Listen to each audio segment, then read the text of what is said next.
Berlalu cepat semua,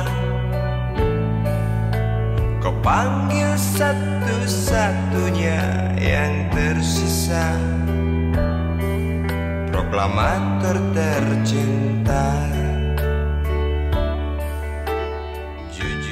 Musisi Iwan Fals menggambarkan rasa kehilangan mendalam rakyat Indonesia atas berpulangnya salah satu proklamator kemerdekaan Indonesia, Muhammad Hatta.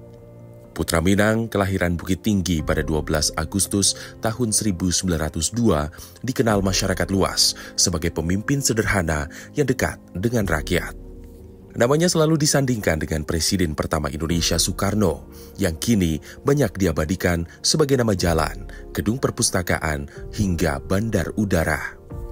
Muhammad Hatta merupakan wakil Presiden pertama Indonesia periode 1945 hingga 1955, memainkan peran sentral dalam memperjuangkan kemerdekaan Indonesia bersama Soekarno, sekaligus sebagai Bapak Proklamator Indonesia. Ia juga mengeluarkan dan menandatangani maklumat pemerintah 3 November 1945 yang menjadi tonggak awal demokrasi Indonesia dengan lahirnya partai politik di Indonesia.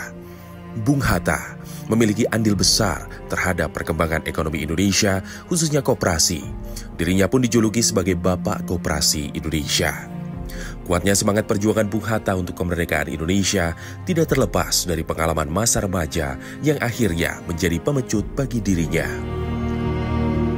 Halida Nuria Hatta, anak ketiga Bung Hatta saat ditemui Antara di Bukit Tinggi, menceritakan semangat perjuangan muncul saat Hatta kecil melihat secara langsung teman-teman dan masyarakat di Bukit Tinggi diborgol dan mendapatkan perlakuan tidak layak oleh Belanda. Hal itu membuat Hatta bertekad untuk memperjuangkan kemerdekaan bangsa Indonesia. Bahkan dirinya bersumpah untuk tidak menikah jika Indonesia belum merdeka.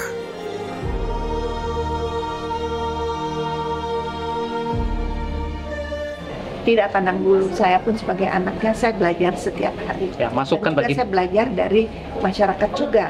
Ketika masyarakat bagaimana kita kemudian membuat suatu perundingan di dalam pikiran bahwa ini sudah ada nilai yang berubah. Sebaiknya nilai-nilai baik itu zaman apapun tetap kita pegang karena itu menyangkut etika, moral, dan budi pekerti. Guru Besar Ilmu Sejarah Universitas Andalas Unan Padang, Gusti Asnan, menyebut Hatta adalah salah satu the founding father atau bapak pendiri bangsa yang ide dan semangatnya masih digunakan oleh generasi muda saat ini. Sonbai. Kita bisa mengatakan sebagian besar semangat Bung Hatta itu terpelihara. Ada banyak dan masih banyak anak-anak bangsa ini yang mengikuti dan memanfaatkan serta menerapkan ide-ide dan gagasan-gagasan Bung Hatta masih ada. Dan kita masih bangga, masih ada sejumlah anak muda atau anak bangsa ini yang berjuang untuk kemerdekaan bangsanya, kemajuan bangsanya, dan mengisi kemerdekaan diperoleh ini. Selain itu, lanjut Gusti Asnan, perjuangan bangsa Indonesia masih terus berlanjut di usia ke-79.